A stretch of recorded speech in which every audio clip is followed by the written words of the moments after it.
What is up, 7 Deadly Sins and For Knights fans? Chapter 248 of For Knights of the Apocalypse has finally leaked, and Nakaba has officially given us the title, The Worst Scenario Possible. If you thought things were intense last week when Lancelot made a deal with the devil, this chapter confirms our worst fears. Lancelot has accepted Cath Palleg's power, but not in the way anyone expected. Cath hasn't just possessed him like a mindless puppet. The monster has corrupted Lancelot's actual will. Today, we are diving deep into the full reliques, scene-by-scene translations, and the massive implications this has for Arthur, King Ban, and the future of Britannia. Before we jump in, make sure to hit that subscribe button and turn on notifications so you never miss a manga update. Now, let's break down Chapter 248. To fully understand the gravity of Chapter 248, let's quickly recap how we got into this nightmare. In Chapter 247, Cath Palleg realized it couldn't defeat Lancelot through raw strength alone. Lancelot is simply too powerful. So, Cath did what any true monster would do. It used Guinevere as hostage leverage. Cath threatened to tear Guinevere apart unless Lancelot agreed to a magical contract. Under the terms of this deal, Lancelot had to willingly receive Cath's chaos energy and evil malice in exchange for Guinevere's safety. Guinevere pleaded with him not to do it. She reminded him of everything Cath destroyed, stating that her single life wasn't worth risking the entire world, but Lancelot couldn't watch her die. He ordered Gawain to stand down and accepted the contract. Before the transformation took hold, Lancelot gave one final chilling command to Tristan, Percival, and Gawain: if I lose control, stop me, even if you have to kill me. And that brings us directly into Chapter 248. Chapter 248 picks up right where the chaos left off.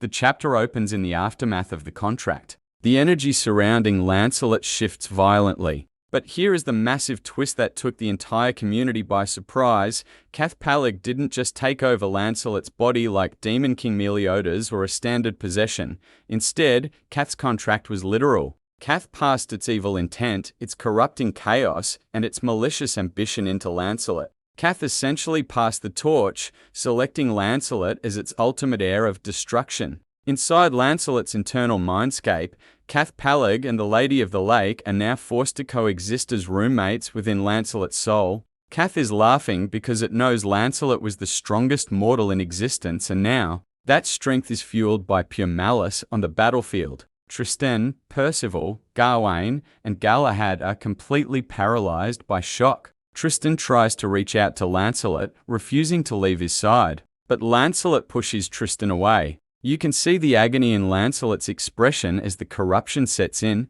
forcing him to push his closest comrades away before the evil completely overrides his instincts.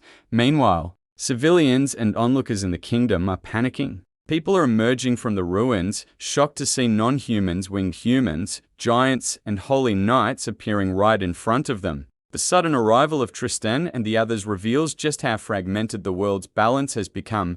One of the most emotional highlights of this chapter centers around Galahad. Remember, Galahad has only just recently come to terms with the fact that Lancelot is his father. Galahad flat out refuses to accept Lancelot's command to kill him. He insists there has to be another way to save him. However, Gawain remembers Lancelot's direct instructions. Lancelot specifically trusted Gawain to keep Tristan and Percival focused if their emotions got the better of them. The problem is, fighting Lancelot was already virtually impossible when he was on their side. Now that he is empowered by Cath's chaos malice, how can Percival, Tristan, and Gawain even hope to stand against him? Percival's life magic might be the only natural countermeasure left in their arsenal. We know Percival's magic can interact with soul energy, heal fatal corruption, and manipulate forces standard magic can't touch. Tristan also holds mixed demon and goddess powers, which could theoretically purge dark energy. However, because Cath didn't just possess Lancelot,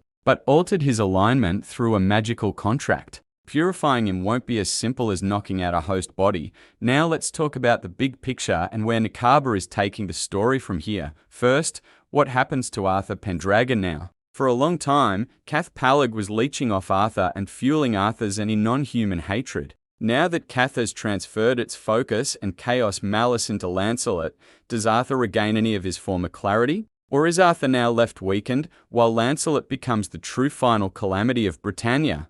Second, who is going to save the Four Knights right now? Lancelot told them to kill him, but none of them are strong enough to defeat him in his current state. Many fans in the community are predicting an emergency rescue. Could Merlin step in and teleport the group away before Lancelot obliterates them? Or will Ban make his triumphant return? Imagine Ban showing up, seeing his son corrupted by Cath, and using his signature magic Snatch to rip Cath's malice out of Lancelot and pull it into himself. That would lead to an incredible father-son climax where Lancelot has to save Ban. Third, is this setting up a training arc? With Lancelot sidelined as the primary threat, Percival, Tristan, and Gawain will be forced to grow significantly stronger. Percival needs to fully unlock his true aura, and Tristan needs to master his hybrid heritage if they hope to bring Lancelot back home. Chapter 248 truly delivered on its promise. It is easily one of the most heartbreaking and high-stakes chapters Nakaba has written in Four Knights of the Apocalypse. Lancelot made the ultimate sacrifice for Guinevere, but in doing so, he has put the entire world in catastrophic danger. What do you guys think of Chapter 248? Do you think Cath Pallig can be purged from Lancelot? Or will Lancelot temporarily become the series' main antagonist? Will Ban or Merlin step in to save the day? Let me know all your theories in the comments section down below. If you enjoyed this breakdown, make sure to hit that like button, share this video with your fellow anime and manga fans, and hit subscribe for weekly Four Knights of the Apocalypse chapters, leaks, and theories. Thank you so much for watching, and I'll see you all in the next video.